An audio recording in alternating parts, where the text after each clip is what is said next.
దేవునికి స్తోత్రం. హల్లెలూయా. దేవుని పరిశుద్ధ నామానికి మహిమ కలుగునుగాక. గట్టిగా చెప్పండి. చక్క భోజనాలు ఇచ్చేసి రెస్ట్ తీసుకునే టైం కదా. ఇంటి దగ్గర సంవత్సరానికి ఒకసారి మిమ్మల్ని ఇలా పిలిచి పడుకొని మరి మిమ్మల్ని ఇలా కూర్చోబెట్టడం బాధగా ఉందా? లేదు కదా. సంతోషంగా ఉన్నవారు ఒకసారి చేతులు పైకెత్తి బిగ్గరగా దేవునికి స్తోత్రం. హల్లెలూయా, హల్లెలూయా, హల్లెలూయా. మంచిది, మీరు సిద్ధంగా ఉన్నారని నాకు అర్థమవుతుంది. మరి ఈ సిద్ధపాటు నేను పాంప్లెట్లో చూసినట్టుగా 10 దినాలు ఏర్పాటు చేయబడిన ప్రతి చోట ఉంటుందని నమ్ముదాం. ఆమేన్. మంచిది. మరి ఈ రవ్వవారిగూడెం అనే ఈ గ్రామానికి రావటం ఇదే మొదటిసారి. మొదటిసారి మరి దేవుడు ఆత్మీయ దైవజనులు రాజ్బాబు అన్న ద్వారా ఈ స్థలానికి నన్ను ఆహ్వానించటం, మరి మిమ్మల్ని ఇలాగ చూడటం, మరి దేవునితో పాటు కలిసి మనం అందరం ఇలాగ ఆరాధించటం, ఇది దేవుని ఉద్దేశమై ఉంది. దేవునికి బిగ్గరగా ఒకసారి చప్పట్లు కొట్టి దేవుని నామాన్ని మహిమపరుద్దాం.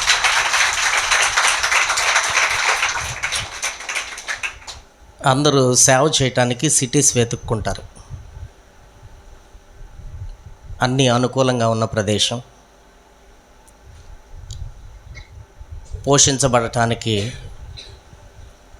అనుకూలంగా ఉన్న గ్రామాన్ని కానీ లేకపోతే పట్టణాన్ని కానీ ఇప్పుడు ఎక్కువ శాతం ఏం చేస్తున్నారంటే సిటీస్ వెన్నుకుంటున్నారు, పెద్ద సిటీస్. కానీ ఈ కన్నాపురం నుంచి ఈ వస్తున్నప్పుడు ఎప్పుడో ఒక 15 సంవత్సరాల క్రితం పులిరామన్నగూడెంలో మందిర ప్రతిష్టకు వెళ్ళిన సందర్భం ఒకటి ఉంది. అప్పుడు రావటం, మరలా ఈ రూట్లో ఇన్ని సంవత్సరాలకు రావటం జరిగింది. ఈ వస్తూ ఉన్నప్పుడు ఉదయకాలం ప్రయాణం ఏదో రకంగా ఉంటుంది, రాత్రి ప్రయాణం ఎలా ఉంటుందని నాకు చాలా భయం వేసింది. మరి ఆత్మీయ దైవజనులు రాజ్బాబు అన్ని నేను అభినందించకుండా ఉండలేను. ఎందుకంటే ఇంత ప్రయాసపడి ఇంత దూరం మరి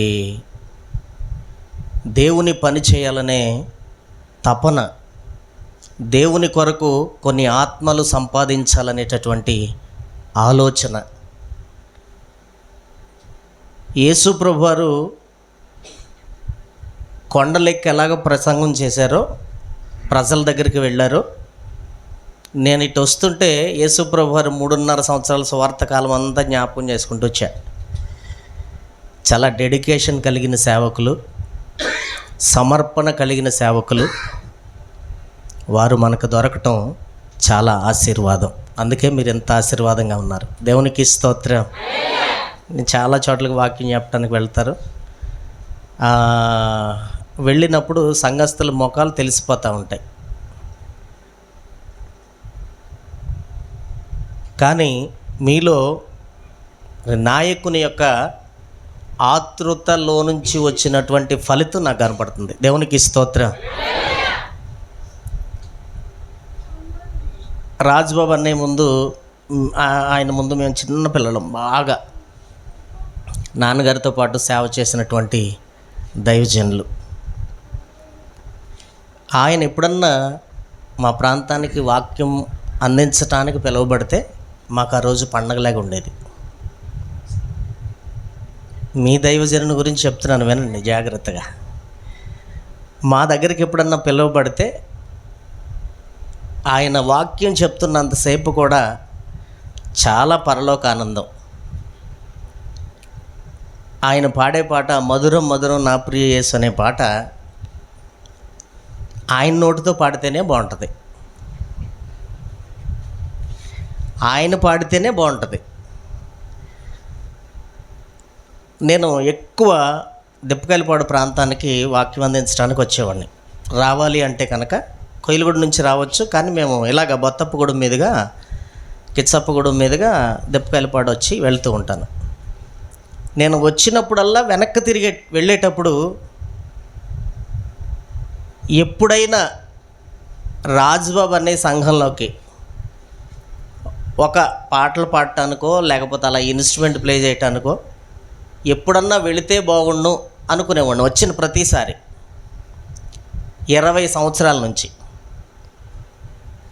20 సంవత్సరాల నుంచి నాన్నగారు నేను ఎప్పుడన్నా వెళ్ళి అన్నయ్యతో ఏదన్నా విషయం ఉంటే మాట్లాడి ఇంటికి వెళ్ళేవాళ్ళు, కానీ మీటింగ్ నిమిత్తం ఎప్పుడు వెళ్ళిన సందర్భాలు లేవు. నేను అనుకునేవాడిని ఒక పాటలు పాడటానికో లేకపోతే ఇన్స్ట్రుమెంట్ ప్లే చేయడానికో పిలిస్తే బాగుండు. మేము ఇన్స్ట్రుమెంట్ ప్లే చేద్దాం అనుకునేటప్పటికి ఆ స్థానాన్ని ఆయన ఆక్రమించేశారు. పిలిచే అవకాశం వచ్చినేమో కానీ ఆ స్థానాన్ని ఆయన ఆక్రమించేశారు. ఇక పిలవరు కదా. కానీ దేవుని ఉద్దేశం చూడండి, ఇలాగూ సేవలో జత పని వారంగా పని చేయటానికి దేవుని సంకల్పమై ఉంది. దేవునికి స్తోత్రం. హల్లెలూయా, హల్లెలూయా. 20 సంవత్సరాల కోరిక ఒక పాట పాడటానికో లేకపోతే ఒక ఇన్స్ట్రుమెంట్ ప్లే చేయడానికో వచ్చి వెళ్ళుంటే అది వేరే గుండెనేమో, కానీ దేవుడు ఈ సంబంధాన్ని ఆత్మీయ సంబంధం చేశాడు. దేవునికి స్తోత్రం. హల్లెలూయా. అంత గొప్ప దైవజనులు దేవుడు మీకు ఇచ్చాడు. ఆయనలో నుంచి చాలా విషయాలు నేర్చుకోవచ్చు. ఒక ప్యాషన్ కలిగిన దైవజనుడు, ఒక ప్యాషన్ కలిగిన దైవజనుడు, దేవుని కోసం ఎలా పని చేయాలో అలా పనిచేసే దైవజనుడు. ఆయనకు దేవుడిచ్చిన స్థాయికి ఒక రేంజ్లో ఉండాలి, కానీ దేవుని పని కోసం ఒదిగిపోతాడు, ఆయన తగ్గిపోతాడు. ఆయనతో మాట్లాడుతున్నప్పుడు ఆ అనుభవాలు ఆయన మాటల్లో నుంచి నేను చూశాను. అలాంటి గొప్ప దైవజనులు దొరకటం మీకు ధన్యత. మీరు ఆశీర్వదించబడిన జనాంగం. దేవునికి స్తోత్రం. ఆనాడు యేసుప్రభు వారి 12 మంది శిష్యులలో ఒక శిష్యునిగా మీ మధ్యకు రాజబాబు అన్నయ్యని దేవుడు పంపించాడు అనటంలో సందేహమే లేదు. అంతటి గొప్ప పరిచర్య కలిగిన మరి దైవజనులను మీకు సేవకులుగా దేవుడిచ్చాడు. ఉపయోగించుకోండి. దేవునికి స్తోత్రం.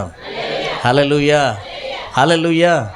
మరి ఈ స్థలానికి ఈ పరిచర్య నిమిత్తమై ఉపవాస పండుగల్లో నన్ను ఈ స్థలానికి పిలిచినటువంటి దైవజనులు అన్నయ్యకి, అలాగే మరి అమ్మగారికి, అలాగే తమ్ముడికి, చిన్న అన్నయ్యకి, మీరు నాకు బాగా తెలుసండి, బాగా తెలుసు. నేను మీకు తెలియకపోవచ్చు. ప్రత్యేకమైన వందనాలు. మీకు కూడా హృదయపూర్వకమైన వందనాలు. ఇంత ఆశగా మీరు దేవుని సన్నిధిలో కూర్చోవడాన్ని బట్టి నేను చాలా సంతోషిస్తున్నాను. మరి కొద్దిసేపు మరి దేవుని వాక్యాన్ని ధ్యానిద్దాం. మరి ప్రారంభ దశ నుండి చివరి వరకు దేవుని సన్నిధి చాలా ప్రాముఖ్యమైనది, చాలా అవసరమైనది. ఇప్పుడున్న పరిస్థితుల్లో మానవ ప్రపంచానికి దేవుని సన్నిధి చాలా అవసరం. ఎందుకంటే సాతాను తన రీతిలో పనిచేసుకుంటూ వెళ్ళిపోతుంది. ఎవరిని మృంగుదునా అని చూస్తూ ఉంది. ఏ అవకాశం వస్తుందా పడగొడదామని చూస్తుంది.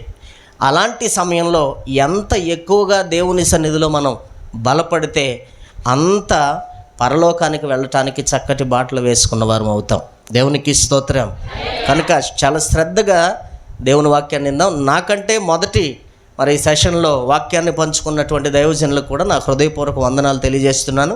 ఆయన కూడా చక్కని వాక్యంతో మిమ్మల్ని నడిపించారని నేను నమ్ముతూ ఉన్నాను. ఉపవాస కూడికలు ఎంతమంది ఉపవాసం ఉన్నారు? మంచిది, మంచిది, చాలా సంతోషం. ఉపవాసం అంటే మనకు జ్ఞాపకం వచ్చేది ఏంటంటే ఏమీ తినకుండా ఖాళీ కడుపుతో దేవుని సన్నిధిలో గడపటం ఉపవాసం. ఎస్, అది కరెక్టే. యేసుప్రభు వారు కూడా 40 దినాలు అలాగే ఉపవాసం చేశారు. మంచిది. ఆ ఉపవాసాన్ని ఎవరు కాదనరు. కానీ ఉపవాసానికి నిజమైన అర్థం ఏంటంటే ఉపవాసము అనగా దేవునికి దగ్గరగా ఉండటం. దేవునికి స్తోత్రం. ఎవరికి దగ్గరగా? దేవునికి దగ్గరగా ఉండటం. సంవత్సరంలో ఒకసారి ఉపవాస పండుగలు మీరు జరుపుకుంటున్నారు. తరువాత క్రిస్మస్ పండుగని, స్వార్థ పండుగలని జరుపుకుంటున్నారు. వాటికి వీటికి వ్యత్యాసం ఏంటో నేను చెప్తాను, వినండి. క్రిస్మస్ పండుగ సంతోషంతో జరుపుకుంటారు. యేసు ప్రభువు ప్రపంచానికి దొరికినటువంటి ఒక గొప్ప రక్షణ అని. అలాగే మనం కూడా దేవుణ్ణి ఆరాధిస్తాం, చక్కగా కొత్త బట్టలు కట్టుకుంటాం, చక్కగా సంతోషంగా అన్ని విషయాల్లో పాల్గొని గృహాలకు చేరతాం సంతోషంగా. సువార్త పండుగలంటే సంఘ అభివృద్ధి కోసం, సువార్త ప్రకటించబడటం కోసం, సువార్త పండుగల్లో వాక్యం విని మనం బలం పొంది గృహాలకు చేరుతాం. ఇప్పుడు ఉపవాస పండుగలు అంటే ఏంటంటే మనకి మనంగా దేవుని సన్నిధిలో సరిచేసుకోవటం. దేవునికి స్తోత్రం. వ్యక్తిగతమైన కుటుంబపరమైన విశ్వాసాన్ని ఇక్కడ మనం పరీక్షించుకోవటాన్ని ఉపవాసం అంటారు. చాలా చక్కటి మాట వ్రాశారు పైన. 10వ నెల ఉపవాస దినం ప్రకటించడం మనోహరం అని. ఈ ఉపవాస దినం సంఘంలో ప్రకటించడం చాలా మనోహరమని మరి దేవుని వాక్యం రాయటం మనం చూసాం. ఈ ఉపవాస దినాలు, ఈ 2 దినాలు, ఇక్కడ జరిగే 2 దినాలు ప్రత్యేకంగా మీకు మీ కుటుంబానికి చాలా ఉపయోగకరంగా ఉండాలని నేను ఆశపడుతున్నాను. ఉపవాసము అంటే దేవునికి దగ్గరగా ఉండటం. మరలా ఉపవాస దినాలు సేవకులు మీకు ప్రకటించి జరిపించే లోపు ఈ ఉపవాసపు అనుభవంలో మీ వ్యక్తిగత జీవితం, మీ కుటుంబ జీవితం కొనసాగుతూ ఉండాలి. దేవునికి స్తోత్రం. ఉపవాస ప్రార్థన ద్వారా చాలా అభివృద్ధి కార్యక్రమాలు మీ కుటుంబాల్లో జరుగుతాయి. ఉపవాస ప్రార్థన ద్వారా చాలా ఉన్నతమైన శిఖరాలు వ్యక్తిగతంగా మీరు అధిరోహిస్తారు. ఉపవాస ప్రార్థన ద్వారా గొప్ప స్వస్థతలు మీలో జరుగుతాయి. ఉపవాస ప్రార్థన ద్వారా ఒక స్వచ్ఛమైన పరిస్థితికి మీరు మీ కుటుంబం నడిపించబడతారు. ఇది సత్యం. ఉపవాస ప్రార్థనలో దేవునికి చాలా దగ్గరగా బైబిల్ గ్రంథంలో యేసు ప్రభువు చెప్తాడు, నేను తండ్రిని పోలి నడుచుకున్న ప్రకారం మీరును నన్ను పోలి. ఈ ఉపవాస ప్రార్థన మన యొక్క ప్యూరిటీని, స్వచ్ఛతను వెలికి తీసేదిగా ఉండాలి. మనకు మనం పరీక్షించుకునేదిగా ఉండాలి. ఈ ఉపవాస ప్రార్థన మనకు చాలా ఉపయోగకరంగా ఉండాలి. అది నా ఉద్దేశం. నిన్ను నువ్వు పరీక్షించుకోవటానికి, నీ విశ్వాసాన్ని త్రాచులో వేసి తూచుకోవటానికి, నీ కుటుంబం యొక్క అవసరతలను బట్టి ప్రార్థన చేయటానికి, నీ వ్యక్తిగత విషయాలను బట్టి ప్రార్థన చేయటానికి, నీ విశ్వాసాన్ని పెంపొందించుకోవటానికి, దేవుడు నీకిచ్చినటువంటి తలాంతులను అభివృద్ధి చేసుకోవటానికి, నీకు నీవుగా దేవుని సన్నిధిలో ఎంత పరిశుద్ధత కలిగి ఉన్నావో గమనించుకోవటానికి, నీ ప్రార్థన దేవుని సన్నిధికి ఎంతవరకు చేర్చబడుతుంది అని తెలుసుకోవటానికి, అంటే సంవత్సరాంతన స్కూల్స్లో ఎగ్జామ్స్ పెట్టి ఆ వచ్చిన మార్కులను బట్టి గ్రేడ్ ఎలాగ చేస్తారో, ఈ ఉపవాస ప్రార్థనలో ఈ సంవత్సరం అంతా దేవునితో నువ్వు గడిపినటువంటి ప్రత్యేకమైన ఆ స్థితిని జ్ఞాపకం చేసుకుంటూ ఎంత అభివృద్ధిలో నీ విశ్వాసం ఉందో, ఎంత అభివృద్ధిలో నీ భక్తి ఉందో, ఎంత దేవునికి దగ్గరగా నువ్వు ఉన్నావో అనే విషయాన్ని ఈ ఉపవాస ప్రార్థనలో నువ్వు తెలుసుకోవచ్చు. దేవునికి స్తోత్రం. హల్లెలూయా. ఉపవాసంలో మనం చేయవలసినటువంటి ప్రాముఖ్యమైన పనులు ఉంటాయి. ఉదయకాలంలో సేవకులు చాలా విషయాలు మీతో మాట్లాడుంటారు. ఉపవాసం అంటే చాలా విషయాలు సేవకులు మీకు చెప్పుంటారు. ఈ మధ్యాహ్న కాల సమయంలో కూడా కొన్ని విషయాలు ఉపవాసాన్ని గురించి మనం తెలుసుకొని, అసలు ఉపవాసము చేయటం ద్వారా మనకి వచ్చేటటువంటి ఉపయోగాలు ఏంటో, ఎలా ఉపవాసం చేస్తే మనం అభివృద్ధిలోకి వస్తామో మనం బైబిల్ గ్రంథం నుంచి కొన్ని విషయాలు నేర్చుకోవటానికి ఇష్టపడదాం. మత్తయి సువార్త 16వ అధ్యాయము 24వ వచనం. మత్తయి సువార్త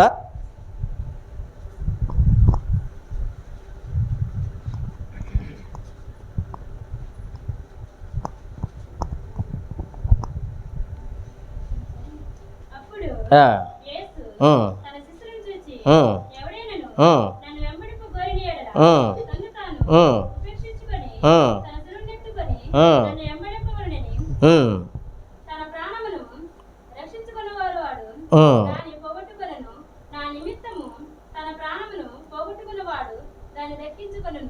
దేవునికి స్తోత్రం. ఈ మత్తయి సువార్తలో 16వ అధ్యాయములో 24వ వచనంలో యేసు ప్రభువారు స్వయంగా మాట్లాడుతూ, తన శిష్యులను చూచి, ఎవడైనను నన్ను వెంబడింపగోరిన ఎడల తనను తాను ఉపేక్షించుకొని తన సిలువను ఎత్తుకొని నన్ను వెంబడించవలెను అని మాట్లాడుతున్నాడు. అంటే ఉపవాసము అంటే నీ శరీరాన్ని నువ్వు సిలువ వేసుకోవటం. ముందు మనిషికి ఏది కంట్రోల్లో ఉండాలి అంటే శరీరం కంట్రోల్లో ఉండాలి. శరీరంలో కలిగేటటువంటి ప్రతి అవరోధాల్ని అధిగమించేటటువంటి స్థితికి మానవుడు చేరుకోవాలి. ఏదైనా తోటలో అవ్వమ్మకు ఆదాముకు దేవునికి మధ్య జరిగినటువంటి ఆ కాన్వర్జైజేషన్ చూస్తే మీకు అర్థమవుతుంది. యేసు ప్రభువారు చెప్పిన మాట, దేవుడు చెప్పిన మాట ఏంటంటే, ఈ ఏదేను చుట్టూ తిరగండి, కానీ ఈ మధ్యలో ఉన్న వృక్షఫలాన్ని, అంటే ఆ మధ్యలో ఉన్న వృక్షఫలం ఏంటంటే శరీరపు ఆశ. వచ్చినప్పుడల్లా జ్ఞాపకం చేస్తూ వస్తున్నాడు. 700 సంవత్సరాలు పైబడి ఏదేను తోటలో ఆదాము అవ్వ దేవుడు కలిసి తిరిగారు. ఈ 700 సంవత్సరాలు కూడా ఈ సాతాను ప్రయత్నిస్తూ ఉన్నాడు ఆ అవ్వమ్మను లోబరుచుకోవాలని. చివరికి శరీరాశ గెలిచింది. ఆత్మీయ స్థితికి శరీర స్థితికి ప్రతిరోజు యుద్ధమే ఉంటుంది. మీరు గమనించండి, మనం చేస్తున్న పనిలో కానీ లేకపోతే మన ఇంట్లో కానీ మీరు ఉదయం లేచినప్పుడు ప్రారంభించి మరలా పండుకునే వరకు కూడా ఎక్కువ శరీర ఆశలను నెరవేర్చడానికి మనం ప్రయత్నం చేస్తూ ఉంటాం. మన ఆత్మ లోపల నుంచి గద్దిస్తున్నప్పటికీ, మన ఆత్మ ఇది తప్పు అని మనకు చెబుతున్నప్పటికీ, మనం ఎక్కువ శాతం చూపుతోనో మాటతోనో వినికిడితోనో ఏదో ఒక విధంగా శరీరాశను నెరవేర్చడానికి ప్రయత్నం చేస్తూ ఉంటాం. ఇక్కడ అదే చెప్తున్నాడు. యేసు ప్రభువారిని ఎవరైనా వెంబడించాలని కోరితే కనుక తన సిలువను తాను ఎత్తుకొని నడవాలి. యేసు ప్రభువారు సిలువ వేయబడటానికి గల కారణం ఏంటంటే, భూమి మీద ఉన్నటువంటి ప్రతి శారీరక శ్రమ, శారీరక పాపాన్ని కొట్టివేయటానికి ఆయన సిలువను ఎత్తుకున్నట్లుగా మనం చూస్తూ ఉన్నాం. అయితే ఇప్పుడు నువ్వు చేయవలసింది ఏంటంటే, ప్రపంచ మానవాళి పాపము ప్రాయశ్చిత్తార్థ నిమిత్తమై యేసు ప్రభువారు సిలువను ఎత్తుకున్న ప్రకారం నీ యొక్క స్వాభావికమైన, నీ యొక్క ఆత్మీయమైన, నీ కుటుంబం యొక్క స్వాభావికమైన శారీరక పాపాలను బట్టి నువ్వేం చేయాలంటే సిలువను ఎత్తుకోవాలి. నీ శరీరాన్ని సిలువకు కొట్టాలి. అంటే నీ ఆలోచనలు, నీ ప్రవర్తన, నీ నడవడిక, నీ చూపు, నీ మాట, ఇవన్నీ దైవ సంబంధమైన పరిపూర్ణతకు చేర్చబడినట్లుగా నువ్వేం చేయాలంటే నీ శరీరాన్ని సిలువకు కొట్టాలి. అంటే ప్రభువుకు అప్పగించాలి. నీ ఆలోచనలన్నీ సిలువకు కొట్టాలి, మేకులతో కొట్టాలి. ఎప్పుడైతే నీ ఆలోచనలు, నీ శరీరాన్ని సిలువకు కొడతావో అప్పుడు నువ్వు దేవునికి దగ్గర అవుతావు అనటంలో సందేహం లేదు. ఉదయం లేచిన దగ్గర నుంచి సాయంత్రం వరకు కూడా శరీరాశ, నేత్రాశ, జీవపు డంబం పనిచేస్తున్నటువంటి ఈ దినాల్లో శరీరాశను, నేత్రాశను, జీవపు డంబాన్ని సిలువకు కొట్టి దేవుని వైపు తనను తాను ఉపేక్షించుకొని అని మాట్లాడుతున్నాడు. తనను తాను ఉపేక్షించుకొని అంటే తనను తాను అంటే లోపల ఫిల్టరైజేషన్ జరగాలి. ఎవరో వచ్చి చెప్పవలసిన పని లేదు. నీకు నీవుగా నీ ప్రతి అణువు ఫిల్టరైజేషన్ చేసుకొని ప్యూరిటీ సంపాదించుకోగలిగితే, స్వచ్ఛతకు నడిపించగలిగితే, స్వచ్ఛతలోనికి నీ శరీరాన్ని నడిపించగలిగితే, అందుకని యేసు ప్రభువారు పొంతు పిలాతు సన్హెద్దులైన సభలో నిలువబడి ఉన్నప్పుడు, పొంతు పిలాతు ఎదుట యేసు ప్రభువారు నిలువబడి ఉన్నప్పుడు ఆయన మాట్లాడుతున్న మాట ఏంటంటే, నాలో పాపం ఉన్నదని మీలో ఎవరైనా స్థాపించగలరా, నిరూపించగలరా అని మాట్లాడినటువంటి గొప్ప రక్షకుడు. దేవునికి స్తోత్రం. ఆయన శరీరానికి మనం రూపుదిద్దుకోవాలి అంటే కనుక మనం ఏం చేయాలంటే మన శరీరాన్ని సిలువ వేయాలి. దేవునికి స్తోత్రం. హల్లెలూయా, హల్లెలూయా. ఉపవాసం అంటే క్రమశిక్షణ. ఏంటమ్మా? క్రమశిక్షణ అంటే ప్రతి విషయాన్ని, చిన్నపిల్లలు స్కూల్కి వెళ్ళినప్పుడు ఈ నర్సరీ స్టేజ్ నుంచి వాళ్ళకి ఏం నేర్పిస్తారంటే మాస్టర్లు క్రమశిక్షణ నేర్పిస్తారు. మొదట దేవుని పిల్లలముగా మనకు కావలసింది మొట్టమొదట క్రమశిక్షణ కావాలి. ఆ క్రమశిక్షణ మనం నేర్చుకోవటం ప్రారంభిస్తే గనక మనల్ని మనం ఉపేక్షించుకొని మన యొక్క శరీర క్రియల విషయమై సిలువ వేయబడి శరీర క్రియలను విడిచిపెట్టిన మీదట మనం చక్కటి మహిమాయుక్తమైనటువంటి శరీరాన్ని ధరించుకొని దేవుడిచ్చేటటువంటి సౌభాగ్యవంతమైన జీవితాన్ని అనుభవించటానికి సిద్ధపడతాం. దేవునికి స్తోత్రం. హల్లెలూయా. ఎందుకంటే శరీర ఆశలు మానవుణ్ణి ఎప్పుడు బలహీన పెడుతూనే ఉంటాయి. ఆడవాళ్ళ విషయానికి వద్దాం. స్త్రీల విషయానికి వస్తే వారు చీరల విషయంలో ఎక్కువ బలహీన పడిపోతారు. అవునా కదా? చెప్పండి. ఉన్న విషయాలే మాట్లాడుకుందాం. చీరలు కానీ లేకపోతే మంచి డ్రెస్సులు కానీ, ఇప్పుడు వెరైటీ డ్రెస్సులు వచ్చినాయిలేండి, అవి వేలలో ఉన్నాయి ఆ డ్రెస్సుల పేర్లు. అలాగే చీరలు కూడా వెరైటీ చీరలు వచ్చినాయి, వాటి పేర్లు కూడా వేలల్లో ఉన్నాయి. ఆ చీర విషయంలో కానీ ఆ డ్రెస్ విషయంలో కానీ స్త్రీలు బలహీన పడుతూ ఉంటారు. అలాగే పురుషులు బలహీనత ఆలోచన చేస్తే పురుషులు డబ్బు విషయంలో బలహీన పడుతూ ఉంటారు. ఇంకొక విషయం ఉంది, అది మనం మాట్లాడుకోకూడదు.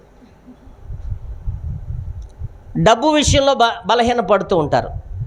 ఈ డబ్బు, ఈ స్త్రీ యొక్క బలహీనత అధిగమించటం, దాన్నే క్రమశిక్షణ అని మనం చెప్పుకోవచ్చు. ఆ విషయంలో క్రమశిక్షణ కలిగి ఉంటే, కొంతమందికి షాపింగ్ అంటే ఎంత ఇష్టమోనండి, వేల రూపాయలు షాపింగ్ ఖర్చు పెడతారు. నేను మొన్న ఒక నిర్ణయం తీసుకున్నాను, 2 సంవత్సరాల దాకా షాపింగ్ చేయకూడదని నిర్ణయించుకున్నాను. స్త్రీలకు ఇంకొక బలహీనత ఉంటుంది. బైబిల్ గ్రంథంలో చెప్పాడు, అందం మోసకరము, సౌందర్యం అస్తమాటు అద్దాల దగ్గరే చూసుకుంటూ ఉంటారు. చూసుకొని నేను ఎంత అందంగా ఉన్నానో, నిన్నటి మీద ఈరోజు చాలా, పొద్దున్న ఏదో కొంచెం డల్ అయింది కానీ ఫేసు ఇప్పుడు గ్లో ఉంది. ఇలాగా సమర్థించుకుంటూ సౌందర్యాన్ని ఆరాధిస్తూ ఉంటారు. కానీ ఈ స్వరూపాన్ని ఇచ్చింది ఎవరు? ఆయన ఎలాంటి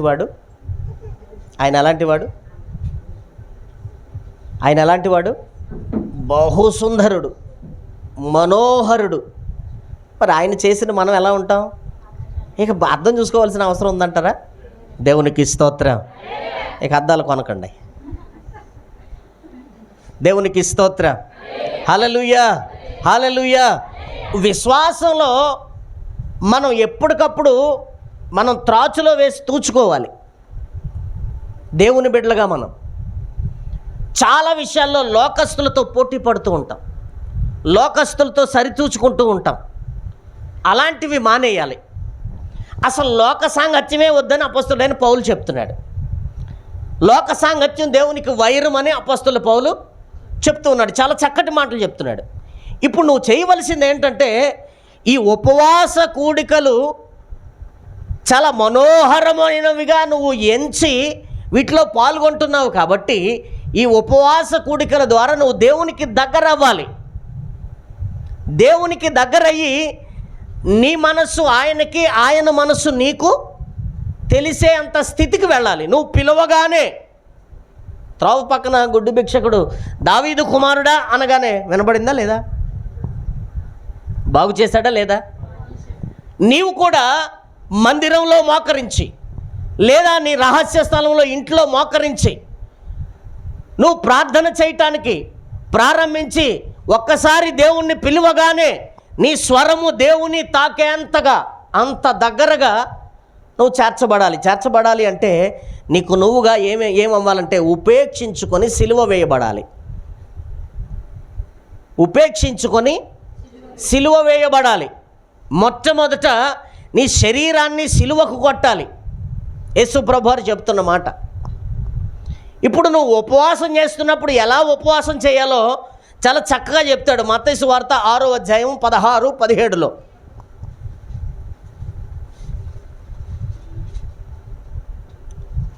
మత్తయి సువార్త 6వ అధ్యాయము 16, 17లో చాలా చక్కగా చెప్తాడు ఉపవాసం ఎలా చేయాలనేది. చేయునప్పుడు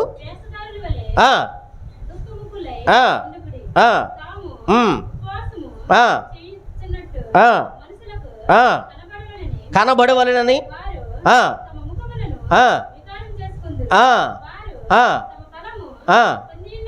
పొంది ఉన్నారని నిశ్చయముగా మీతో చెప్పుతున్నాను.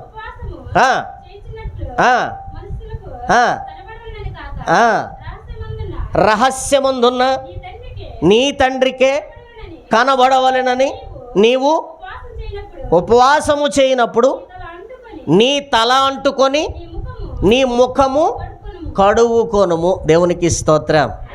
ముందు చెప్పాడు ఎలా చేయొద్దో, తర్వాత చెప్తున్నాడు ఎలా చేయాలో. ఉపవాసం చేసేటప్పుడు ఎలా చేయాలంట? తల అంటుకోవాలంట. తర్వాత ఏం చేయాలంట? ముఖము కడుక్కోవాలంట.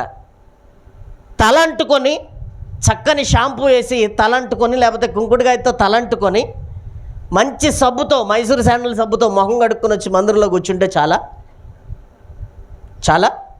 అంతకుముందు ఏం చెప్పాడంటే, వేషధారుల వలె దుఃఖముఖులై మనుష్యులకు కనబడవలనని చేయొద్దన్నాడు. తర్వాత చెప్తూ అన్నాడు, మీ తల అంటుకొని ముఖము కడుక్కోవాలి. ఇప్పుడు ఈ శరీరం అంతా పాపములో మునిగిపోవటానికి గల కారణం ఇక్కడే ఉంది. ఎక్కడుంది? ఇప్పుడు చెప్పినట్లలోనే ముఖంలో, తలలో ఉంది. ఈ మెదడులో పరిశుద్ధమైన ఆలోచన తిరిగినంతసేపు నీకు ఇబ్బంది లేదు. సంవత్సరానికి ఒక అరగంట కూడా తిరగదేమో పరిశుద్ధమైన ఆలోచన. ఈ మెదడులో ఒకవేళ చిన్న మెదడు పక్క నుంచి పెద్ద మెదడుకి ఇన్స్ట్రక్షన్స్ ఇస్తున్నా కానీ నువ్వు చేస్తున్నది తప్పు, ఈ ఆలోచన తప్పు, ఈ పని తప్పు అని చెప్తున్నా కానీ ఈ పెద్ద మెదడు గుప్పిడి ఉంటుందేమో, ఈ చిన్న మెదడుని కప్పుద్ది. కప్పి సారీ నువ్వు చిన్నదానిలాగానే ఉండు, పెద్ద విషయాలు మాట్లాడకు అని చెప్పుద్ది. చెప్పటం ద్వారా ఈ తలలో మెదిలిపోయేటటువంటి ప్రతి ఆలోచన ద్వారా మనం పాపం చేయటానికి 100% అవకాశం ఉంది. అందుకనే తల అంటుకోమంటున్నాడు. అంటే ఎక్కడి నుంచి అంటాలి అంటే, ఈ లోపల ఉన్న గుప్పెడు మెదడున కూడా కుంకుడుగా ఎటు రుద్దాలి నువ్వు. అంటే కుంకుడుగా అంటే దేవుని వాక్యం పెట్టి రుద్దాలి. అందుకని దావీదు అంటాడు, హిస్సోపుతో నన్ను కడుగుము అంటాడు. ఈ మెదడు నువ్వు ఎలా రుద్దాలి అంటే దేవుని వాక్యంతో రుద్దాలి. తల అంటుకోవటం అంటే శారీరకరమైన ప్రతి ఆలోచనను నువ్వేం చేయాలంటే ఈ మెదడులో నుంచి బయటకు రాకుండా పరిశుద్ధ ఆలోచనలు నింపాలి. దేవునికి స్తోత్ర. ఓ బెలూన్ ఉందనుకోండి, ఆ బెలూన్ గాలి ఊది ఫుల్గా గాలి ఊది పట్టుకున్నప్పుడు చక్కటి ఆకారంతో ఉంటుంది కదా. ఎప్పుడైతే ఆ చిన్న పిన్నుతో మనం చిన్న రంధ్రాన్ని పెట్టామో నిమిషాల ప్రకారంగా దాని ఆకారాన్ని కోల్పోయి ఏమైపోద్ది, అది ఉపయోగపడదు. నీ మెదడు కూడా దేవుని యొక్క ఆలోచనలతో ఉన్నంతసేపు కూడా నువ్వు చాలా ఫ్రెష్గా ఉంటావు. 100 సార్లు నీ ముఖాన్ని అద్దంలో చూసుకోవచ్చు, నో ప్రాబ్లం. చూసినప్పుడల్లా దేవుని స్వారూప్యం కనపడుద్ది. ఎప్పుడైతే ఈ చిన్న పిన్ ద్వారా ఆ రంధ్రం పడి లోక ఆలోచనలు దాంట్లో చేరాయో అప్పుడు అద్దంలో నీ ముఖం చూసుకున్నప్పుడు శారీరకరమైన సౌందర్యం కనపడతా ఉంటుంది. అందుకని ఒక పూట బాగుంటుంది, ఒక పూట బాగోదు. అందుకే చెప్తున్నాడు, నువ్వు ఉపవాసం చేసేటప్పుడు తలంటుకోవాలంట. అంటే ఇక్కడ వచ్చే ప్రతి ఆలోచన దేవుని వాక్యం ద్వారా సిలువ వేయాలి. తర్వాత నీ ముఖాన్ని చక్కగా కడుక్కోవాలి.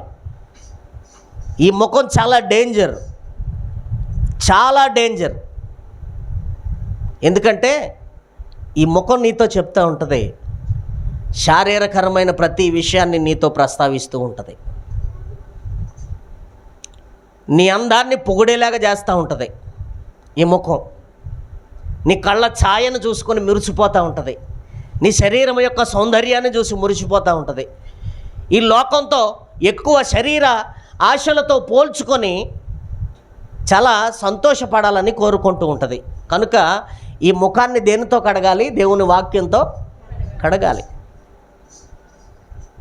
వాక్యం అనే పాలతో శుద్ధి చేయాలి అని దావీదు చెప్తున్నాడు. ఈ తల అంటుకొని చక్కగా తల స్నానం చేసి, చూడండి 2-3 రోజులు తల స్నానం చేయకపోయామనుకోండి తల పోటు వచ్చేస్తుంది కదా. తల స్నానం చేసిన తర్వాత అప్పుడు ప్రశాంతంగా ఫ్యాన్ దగ్గర కూర్చుంటే హ్యాపీగా ఉంటుంది. నువ్వు ఎప్పుడైతే బయటకు ప్రయాణం చేస్తున్నావో లోకాశలతో నీ తల నానా ఆలోచనలతో చిక్కుబడిపోయి ఉన్నప్పుడు నువ్వు ఇంటికి వచ్చిన తర్వాత ఒక్కసారి మోకరించి ప్రశాంతంగా దేవుని వాక్యాన్ని చదవగలిగితే, ఒక భక్తుడు అంటాడు, ఒక వ్యక్తి రోజుకు 10 అధ్యాయాలు బైబిల్ గ్రంథంలో నుంచి చదవగలిగితే తన ఆయుష్కాలం అంతటిలో, అంటే మహిమ శరీరానికి చేర్చబడే వరకు ఈ బైబిల్ గ్రంథాన్ని రోజుకు 10 అధ్యాయాలు చదవగలిగితే మంచి స్వచ్ఛతను, పరిపూర్ణతను సంపాదించుకుంటాడని చెప్పాడు భక్తుడు. దేవునికి స్తోత్ర. మనం చాలా హడావుడిగా చదువుతాం దేవుని వాక్యాన్ని, చాలా హడావుడిగా చేస్తాం దేవునికి ప్రార్థన. భోజనం దగ్గర కూర్చున్నప్పుడు చూడాలి మన కంగారు. అంటే మనం ప్రీ ప్లాన్డ్గా కూర్చోం. ఎప్పుడు భోజనం దగ్గర ఫుల్గా ఆకలి అవుతున్నప్పుడు కూర్చుంటాం. ఆకలి అయ్యేదాకా ఏదో పని చేసుకుంటాం. ఫుల్గా ఆకలి అయిన తర్వాత కూర్చొని ఏం చేస్తామంటే కంచం ముందు కూర్చొని అన్నీ వేసుకొని ముద్ద కలిపి నోట్లో పెట్టకపోతే కంగారు. ఈలోపు దేవానికి స్తోత్రం, మాకు ఆత్రం. ప్రార్థన చేస్తాం 2 ముక్కలు. మంచం మీద పడుకునేటప్పుడు కూడా అప్పుడే భోజనం చేసి పడుకుంటామేమో, భారం అయిపోద్ది శరీరం అంతా. పడుకున్న వెంటనే ప్రభు అయ్యాళ్ళకి క్షమించిన, ఆయన ఎక్కువసేపు ప్రార్థన చేయలేకపోతున్నా, నువ్వు క్షమిస్తావు నాకు తెలుసు, నువ్వు క్షమించే దేవుడు. అలా ప్రార్థన చేస్తాం, పడుకుంటాం.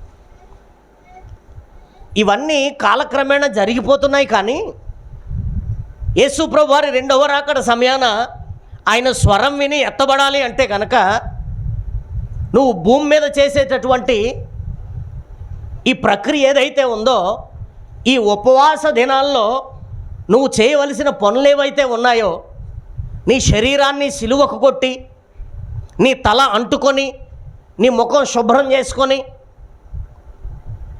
ఉపవాస దినాన్ని నువ్వు పాటించగలిగితే నువ్వు అనుకున్న శిఖరాలన్నీ అధిరోహిస్తావు. దేవునికి స్తోత్రం. హల్లెలూయా, హల్లెలూయా. ముందుగా నీ శరీరాన్ని సిలువకు కొట్టాలి. శరీర ఆశలను నెరవేర్చడానికి నువ్వేమాత్రం ప్రయత్నం చేయకూడదు. ఎందుకంటే నువ్వు ఒక నిర్ధారణకు రావాలి. నేను భూమి మీద అనుభవించే ప్రతి సెకను కూడా అది దేవుడిచ్చిన ఉచితమైన సమయం. నువ్వు అనుకుంటే ఇచ్చింది కాదు, నువ్వు అనుకుంటే జీవిస్తున్నది కాదు, నువ్వు అనుకుంటే జరుగుతున్నది కాదు. ప్రతిదీ నీ జీవితంలో ఉన్న ప్రతి సెకను అది దేవునిదే. కనుక ఆ ప్రతి సెకను దేవుని కొరకు ఉపయోగించడానికి నువ్వు ప్రయత్నం చేయగలిగితే నీ జీవితంలో విజయ శిఖరాలను చేరుకోవటానికి పెద్ద సమయం ఏం పట్టదు. దేవునికి స్తోత్రం, హల్లెలూయా. ఎవరెస్ట్ శిఖరం ఎక్కిన అటువంటి వ్యక్తి 10 సంవత్సరాలు ప్రయత్నం చేశాడట. ఎన్ని సంవత్సరాలు? 10 సంవత్సరాలు. వెళుతున్నాడు, 10 స్టెప్స్ వేస్తున్నాడు, దిగుతున్నాడు.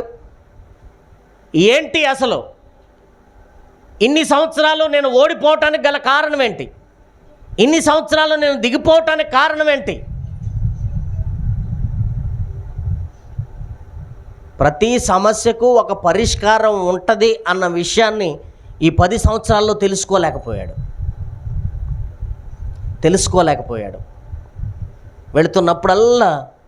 వెళుతున్నప్పుడల్లా తన ధ్యాస అంతా ఎవరెస్ట్ శిఖరం మీదే ఉంది తప్ప,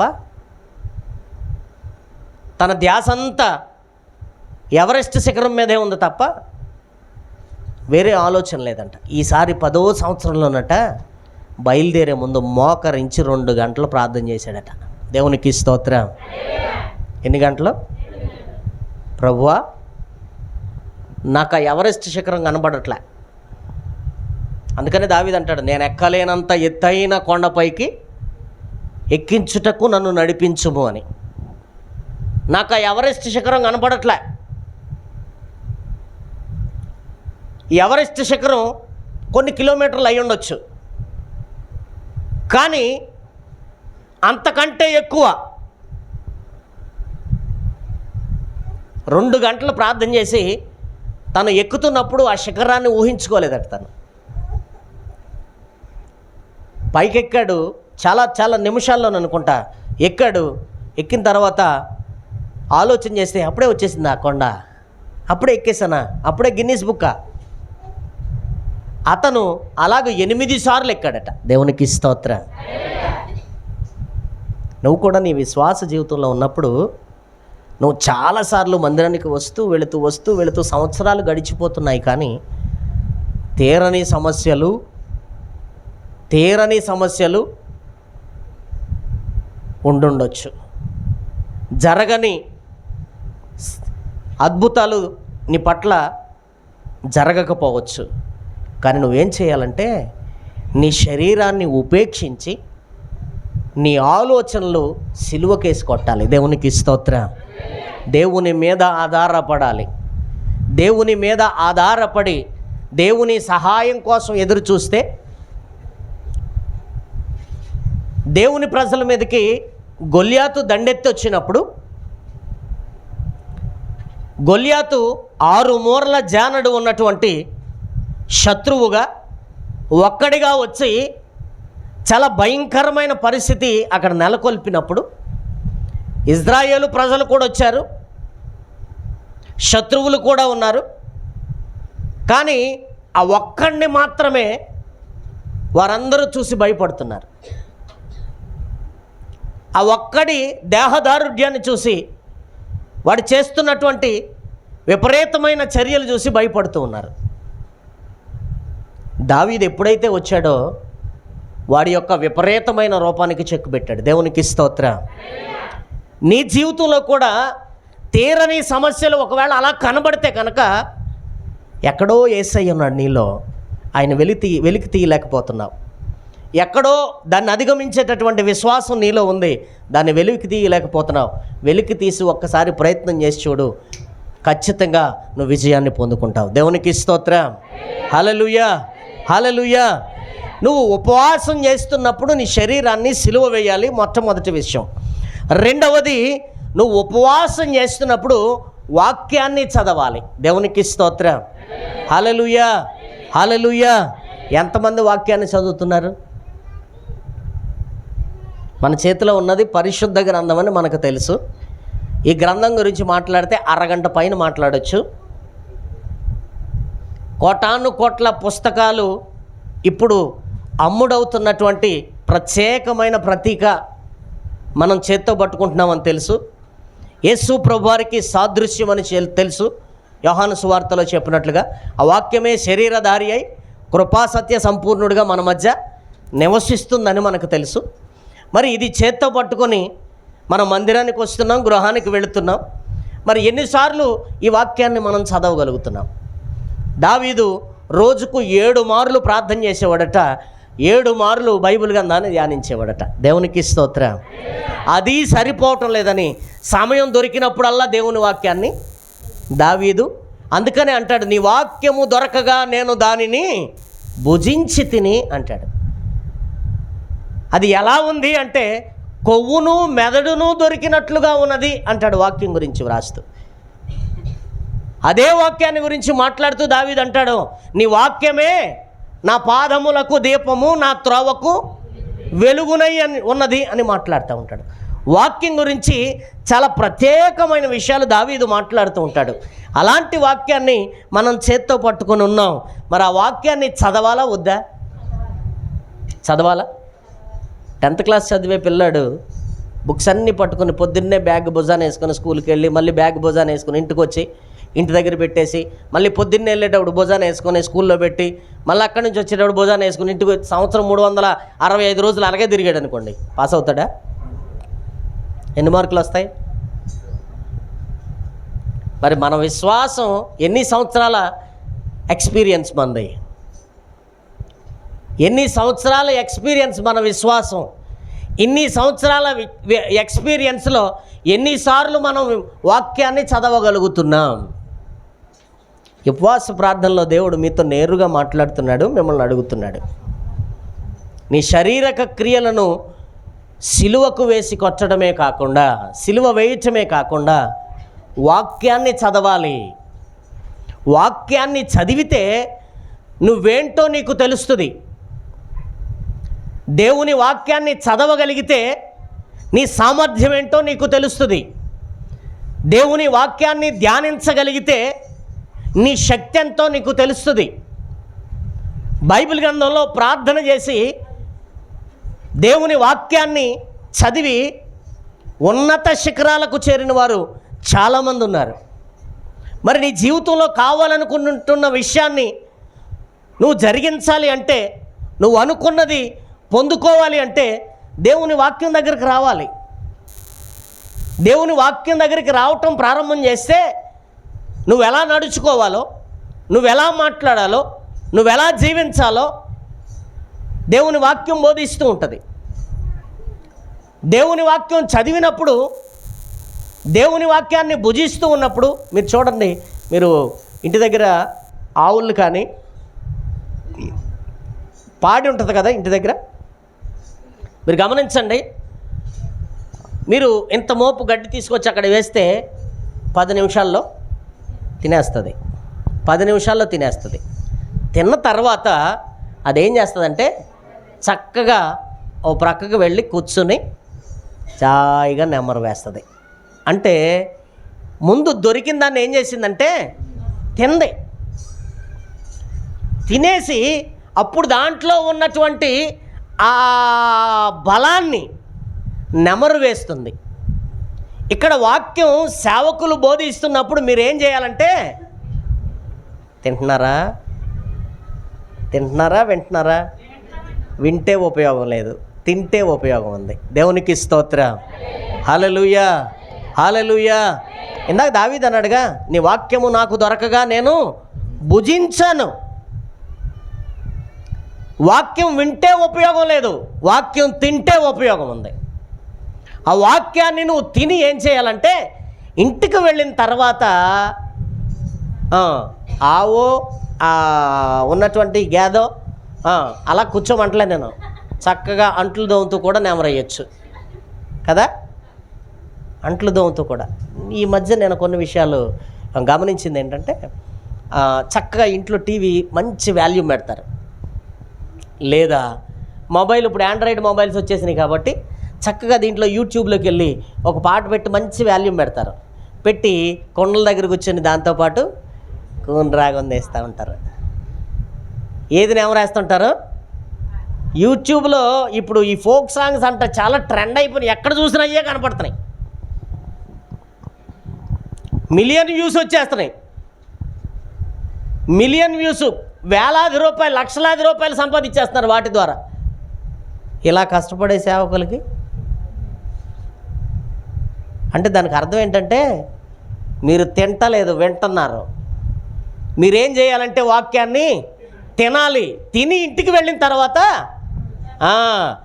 ఆ బియ్యంలో పెట్టి ఆ గరిటె తిప్పుతున్నప్పుడు సేవకుడు ఏం చెప్పారు? శరీర ఆలోచనలు సిలువ కొట్టాలని చెప్పారు. దేవుని వాక్యాన్ని ధ్యానించాలి అని చెప్పారు. దేవుని వాక్యాన్ని ధ్యానించడానికి ఒక ప్రత్యేకమైన సమయమే అక్కర్లేదమ్మా. ఒక ప్రత్యేకమైన సమయమే అక్కర్లే. ఒక ప్రత్యేకమైన సమయం కావాలంటే నీకు కుదరదు. అసలు కుదరదు. నువ్వు చక్కగా ఏ బియ్యం చెరుగుతూ ఉన్నప్పుడు నీ పక్కన బైబిల్ గ్రంథాన్ని పెట్టుకోవచ్చు. ఏ స్టవ్ దగ్గర నిలబడినప్పుడు బైబిల్ గ్రంథాన్ని నీ దగ్గర పెట్టుకోవచ్చు. అసలు నీకు మనసు ఉండాలి. కానీ ఫోన్ మీద ఉన్నటువంటి మనసు, ఆ దాంట్లో ఉన్న ఒక 10% మనసుని బైబిల్ గ్రంథం మీద పెడితే నువ్వు చాలా ప్యూరిటీకి వచ్చేస్తావు, స్వచ్ఛతకు వచ్చేస్తావు.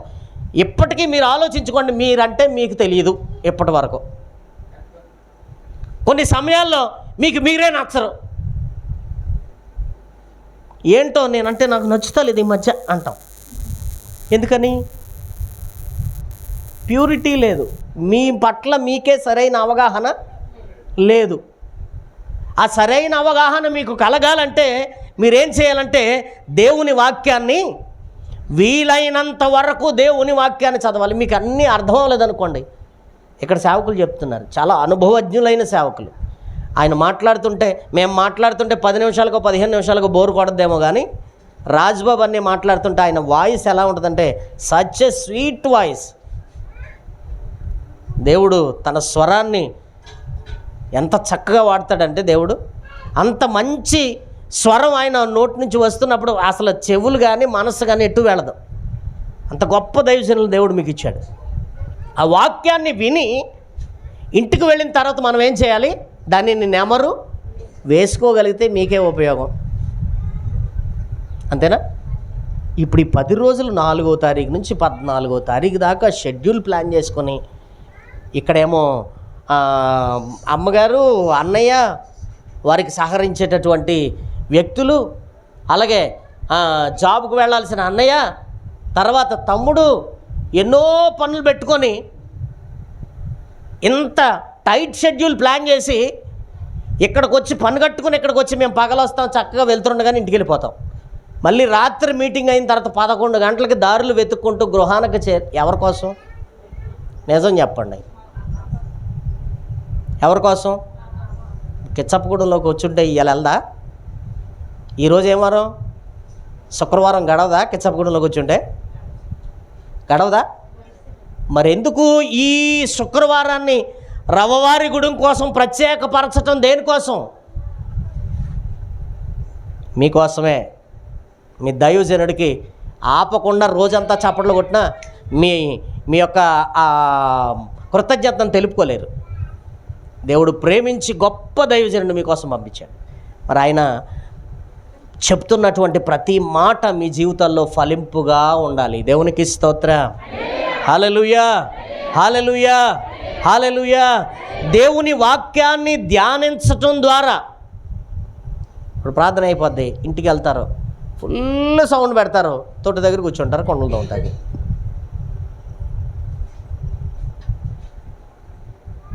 మీరు చేయరులేం, అలాగా మాకు అక్కడ చేస్తారు ఎక్కువ. మీరు చేయరు, మీరు మంచోళ్ళు, నాకు తెలుసు.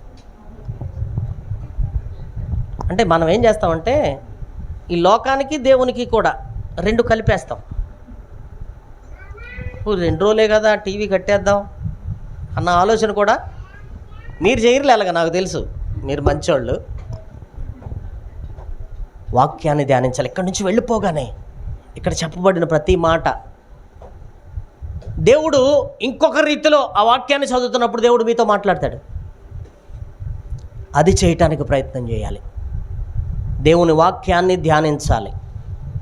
3వదిగా చాలా ప్రాముఖ్యమైన విషయం ఏంటంటే ఎలాంటి సమస్యకైనా ఎలాంటి సమస్యకైనా గొప్ప మందేంటో తెలుసా? ప్రార్థన. ఏంటమ్మా? ప్రార్థన అనుభవం ఎంతమందికి ఉందో చేతులు ఎత్తండి. ప్రార్థన అనుభవం ఎంతమందికి ఉందో చేతులు ఎత్తండి. మా కోసం మా రాజుబాబు పాస్టర్ గారు ప్రార్థన చేస్తున్నారండి, మా కోసం మా అమ్మగారు ప్రార్థన చేస్తున్నారండి అంటున్నారా? ప్రార్థన అనుభవం ఎవరికి ఉండాలి?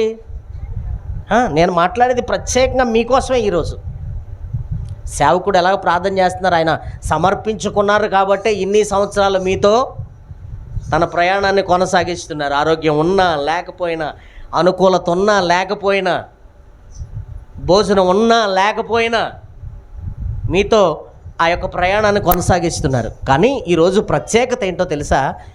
మీ ద్వారా సంఘానికి, సేవకుని ద్వారా సంఘానికి ఉపయోగం ఉంది. ఇప్పుడు మీ ద్వారా మీకు, మీ కుటుంబానికి, సంఘానికి, సేవకునికి ఉపయోగం కావాలి. ఉపయోగం కావాలి అంటే మీ శారీరక క్రియలను విడిచిపెట్టాలి. మీరు ప్రతినిత్యము వాక్యాన్ని ధ్యానించాలి.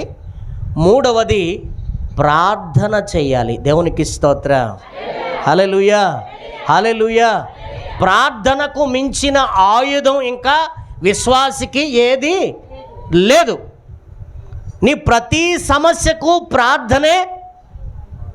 ఈ ప్రార్థన నీ యొక్క వ్యక్తిగత సామర్థ్యాన్ని పెంచుతుంది. ఈ ప్రార్థన దేవునికి అతి దగ్గరగా నిన్ను నడిపిస్తుంది. ఈ ప్రార్థన నీలో ఉన్నటువంటి పరిశుద్ధతను బయటకు తీస్తుంది. ఈ ప్రార్థన నీలో వచ్చేటటువంటి పరిశుద్ధమైన ప్రతి కోరిక నెరవేర్చటానికి అడుగులు వేయిస్తుంది. దేవునికి స్తోత్రం. హల్లెలూయా. కనుక ప్రార్థన చెయ్యాలి. ఒక వ్యక్తిని నేను జ్ఞాపకం చేస్తాను. ఆ వ్యక్తిని జ్ఞాపకం చేసి ముందుకు మిమ్మల్ని నడిపిస్తాను. దానియేలు గ్రంథము 6వ అధ్యాయము 10వ వచనం.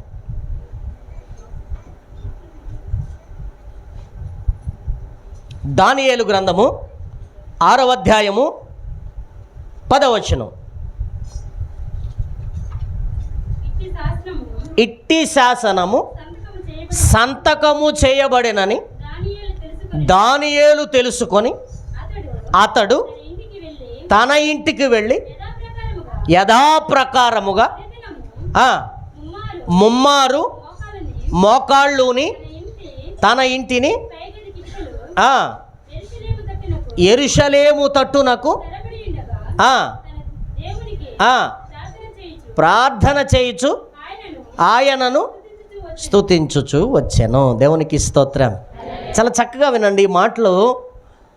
ఇక్కడ దానియేలు గురించి తెలియని వాళ్ళు ఎవరు ఉండరు. దానియేలు గొప్ప దైవజనుడు.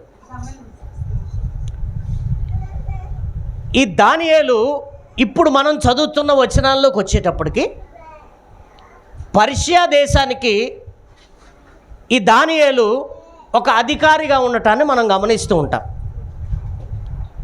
ఇక్కడ ఒక రాజ్యంలో 120 మంది అధికారులను రాజు నియమించి వారిలో ఒక్కడిగా దానియేలును ఉంచటాన్ని మనం గమనిస్తూ ఉంటాం. ఈ దానియేలును అధికారిగా చేసిన దగ్గర నుంచి ఆ రాజ్యంలో ఉన్న పరిస్థితులన్నీ దేవునికి యోగ్యమైనవిగా మార్చబడటం మొదలు పెడుతున్నాయి. ఇప్పుడు దైవజనుడిగా ప్రవర్తిస్తాడు, లోకస్తులుగా ప్రవర్తిస్తాడు.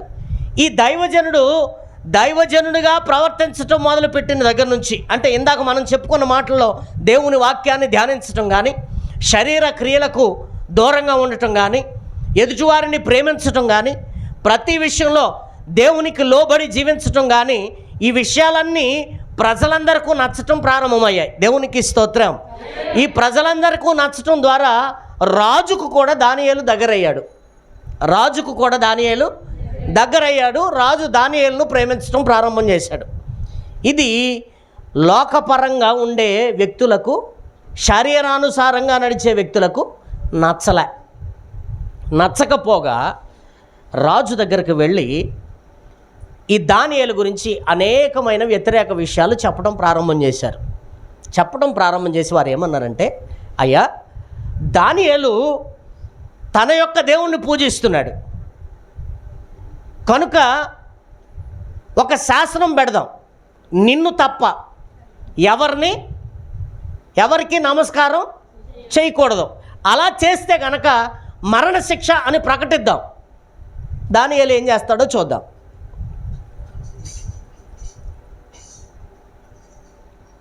అందుకనే అక్కడ వ్రాయబడి ఉంది, ఇట్టి శాసనము సంతకము చేయబడెనని అని వ్రాశాడు.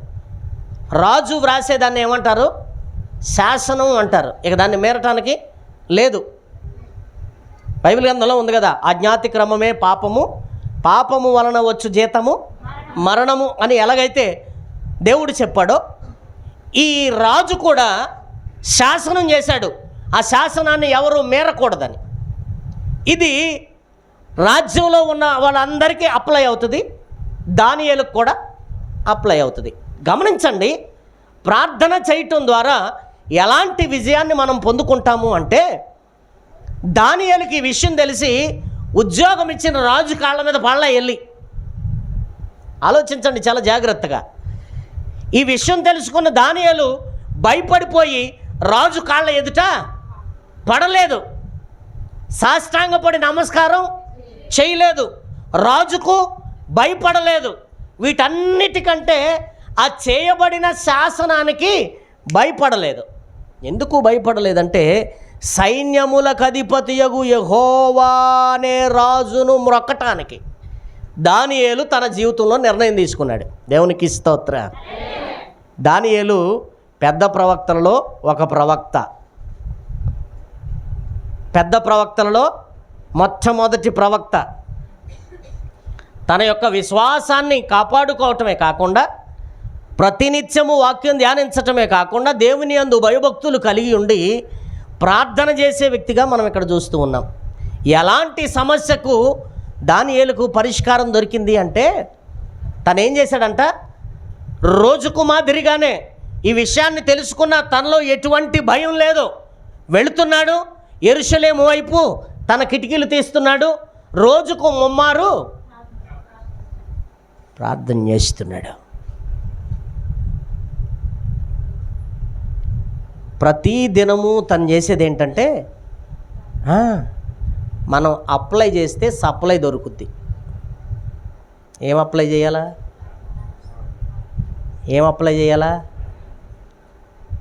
స్విచ్ ఎక్కడుందంటే నీ చేతిలోనే ఉంది, నువ్వు వేయట్లే, ఆఫ్లో ఉంచుతున్నావు, మ్యూట్లో ఉంచుతున్నావు. టీవీ నీ ఇంట్లోనే ఉంది, నీకు కావలసిన ఛానల్ నువ్వు చూడట్లే. 100 ఛానల్ తీస్తావు, నీకు నచ్చే ఛానల్, నీకు ఉపయోగకరమైన ఛానల్ మీదకి నీ చెయ్య వెళ్ళదు. స్విచ్ నీ చేతిలోనే ఉంది, ప్రార్థన ఆ కీ నీ చేతిలోనే ఉంది, తాళం నువ్వేం చేయట్లే, ఉపయోగించట్లే. దానియేలు ఉపయోగించాడు. భయంకరమైన శాసనం తన కోసం చేయబడిందని తెలిసి కూడా పట్టించుకోలే. ఎందుకంటే గర్వమణచి గద్దెనుదించి గనులనైనా మేపవ గడ్డి. మన తరఫున ఎవరైనా యుద్ధం చేయటానికి ప్రయత్నిస్తున్నటువంటి వ్యక్తి ఎంత గొప్పవాడైనా వాడి గర్వాన్ని అణిచి గద్దెను దించి దేవుడు గడ్డి మేయిస్తాడు. దేవునికి స్తోత్రం.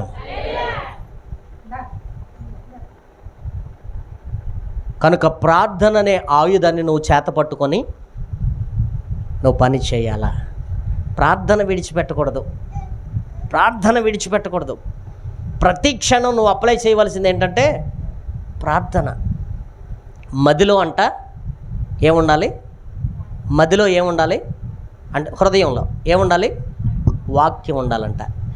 గదిలో ఏముండాలంట? ప్రార్థన ఉండాలంట.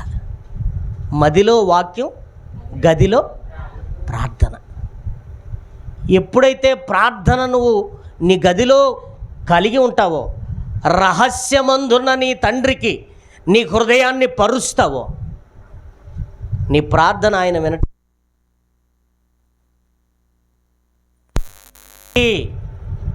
ప్రకృతి సంబంధమైన చర్యలను ఆయన నియంత్రిస్తాడు. దేవునికి స్తోత్రం. హల్లెలూయా, హల్లెలూయా. ఉపవాస ప్రార్థన ద్వారా గొప్ప విజయాలు చూసినటువంటి వ్యక్తులు బైబిల్ గ్రంథంలో ఉన్నారు. మోషే 40 దినాలు ఉపవాసం చేశాడు. ఏం పొందుకున్నాడు చెప్పండి? మోషే 40 దినాలు ఉపవాసం చేసి ఏం తెచ్చాడు సినాయి పర్వతం మీద నుంచి? అమ్మా, సర్వ మానవాళికి ఉపయోగకరమైన పదాజ్ఞలు తీసుకొచ్చాడు. నెహెమ్యా ఉపవాసం చేశాడు. నెహెమ్యా ఉపవాసం చేసి యెరూషలేము ప్రాకారాలు తిరిగి కట్టాడు. ఎజ్రా ఉపవాస దినాన్ని ప్రకటించి దేవుని వేడుకుంటే దేవుని కాపుదల దేశమందంతటా. ఉపవాసం ద్వారా చాలా ఉపయోగం ఉంది. ఉపవాస ప్రార్థన ద్వారా చాలా ఉపయోగం ఉంది. హన్నా ఉపవాస ప్రార్థన చేసింది. చక్కగా మరు తిరుగు కాలానికి కుమారుని చేతిలో. కనుక సేవకులు మీ సంఘంలో ప్రకటించిన ఈ ఉపవాస దినాలు మీకు ఒక ప్రత్యేకమైన ఉపయోగాన్ని ఇవ్వాలి. దేవునికి స్తోత్రం. ఈ 2 దినాలు సంవత్సరానికి సరిపడగా గొప్ప ఆశీర్వాదాన్ని మీ సంఘం పొందుకోవాలి. వ్యక్తిగతంగా, కుటుంబపరంగా, సహవాసపరంగా గొప్ప అభివృద్ధి సంఘం సాధించాలంటే కనుక శరీర క్రియలు విడిచిపెట్టాలి, దేవుని వాక్యాన్ని ధ్యానించాలి, ప్రార్థన చేయాలి. శరీర క్రియలు విడిచిపెడితే ఆటోమేటిక్గా దేవుని వాక్యం వైపు నీ మనస్సు, ఎప్పుడైతే దేవుని వాక్యం మీద నీ మనస్సు ఉంటుందో వెంటనే మోకాళ్ళ అనుభవంలోకి నిన్ను వాక్య ధ్యానం నడిపిస్తూ ఉంటుంది. ఈ 3 నువ్వు అలంకరించుకొని నీ జీవితంలో ఒకవేళ నిట్టూర్పు కలిగిన దినాలు ఏమన్నా ఉంటే, భయోందోళన కనుక నిన్ను వెంటాడుతూ ఉంటే, లోకాశలు కనుక నిన్ను తరుముతూ ఉంటే, లోక భయము నిన్ను తరుముతూ ఉంటే, ఈ 3 బలమైన సాధనాలని చేత్తో పట్టుకో. ఈ 3 బలమైన సాధనాలు నీ జీవితంలో కలిగి ఉండు. నీ గొప్ప అద్భుతాన్ని నువ్వు చూడగలుగుతావు. బలపరిచే సేవకులను దేవుడు మీకు ఇచ్చాడు. ఆత్మీయంగా నడిపించగలిగేటటువంటి సేవకులను మీకు ఇచ్చాడు దేవుడు. ఇవాళ సంఘాలు బయటికి వెళ్ళి చూస్తే ఇంత ఆరోగ్యంగా లేవు. ప్రతి సంఘంలో అనారోగ్యం ఉంది. ఇంత ఆరోగ్యంగా మీరు నడిపించబడటం దేవుడు మీకు ఇచ్చినటువంటి ధన్యత. కనుక మీరు ఇంకా అభివృద్ధి పొందుతూ రానున్న దినాల్లో మీ చుట్టుప్రక్కల ప్రాంతాలన్నిటికీ మీ సహవాసం ఆశీర్వాదకరంగా మరల్చబడాలని, ఆయన చేసినటువంటి సేవ పౌలు పరిచర్యలాగా అనేక ప్రాంతాలకు వ్యాప్తి చెంది దేవుని సంఘాలుగా మరల్చబడి, దేవునికి ఇష్టమైన శరీరాలుగా మరల్చబడి అభివృద్ధి పదంలో ముందుకు కొనసాగించబడాలని ఈ వాక్యం మీ జీవితాల్లో ఒక గొప్ప